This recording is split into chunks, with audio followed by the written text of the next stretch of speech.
Muito bem, pessoal. Nós vamos agora falar um pouquinho das características principais de uma terceirização. Transferência de responsabilidades de uma empresa para outra. Vamos imaginar uma concessionária de veículos que ela decide então transferir os serviços de limpeza dos automóveis antes de entregá-los para os clientes para uma empresa terceira fazer a parte da limpeza, da higienização do veículo, que seria a princípio uma atividade que ela fazia normalmente na concessionária e ela passou a transferir esses serviços para uma outra empresa fazer. Essas transferências de responsabilidades, o processo de terceirização em si é sempre entre pessoas jurídicas. É uma empresa que nós chamamos anteriormente de mãe ou contratante, transferindo as suas atividades para uma empresa externa, que seria uma contratada ou uma prestadora de serviços. Isso significa que as duas devem ter CNPJ, estarem regularizadas, etc. Isso veremos mais à frente também. O contrato de terceirização, ele tem um objeto.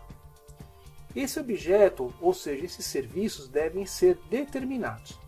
Então, por exemplo, eu tenho uma grande empresa, vou terceirizar as minhas atividades de limpeza, faço um contrato de terceirização com uma empresa terceirizada, uma empresa especializada em limpezas de condomínios, de edifícios.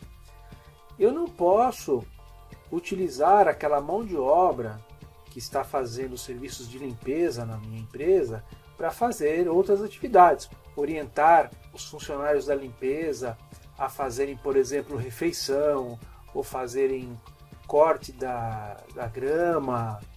Então, os serviços eles têm que ser muito bem determinados, não podem escapar do objetivo da terceirização.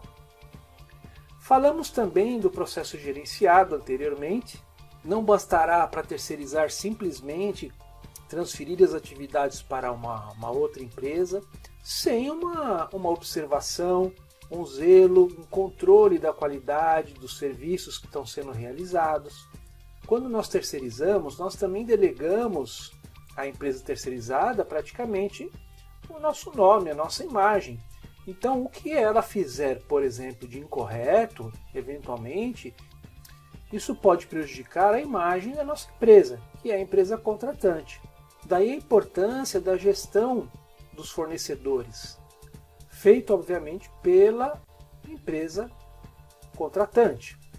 Há que haver uma contratação formal, ou seja, essa transferência de atividades, esse processo, tudo isso que nós falamos anteriormente, tem que estar muito bem registrado num contrato, assinado entre as duas empresas, entre a empresa prestadora de serviços e a empresa tomadora de serviços.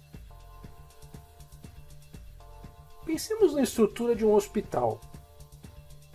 Temos contato direto ou indireto com diversos profissionais e serviços especializados, contratados por meio da terceirização. A realidade dos hospitais hoje é que eles precisam ter realmente uma estrutura onde eles possam se organizar, contratando, por exemplo, serviços de limpeza, serviços de manutenção dos equipamentos, os serviços de vigilância e portaria, por exemplo, serviços de atendimento da portaria. Mesmo os médicos hoje em dia são contratados de forma independente. Então, é um exemplo bem típico de como a terceirização ela tem se tornado importante também na gestão hospitalar.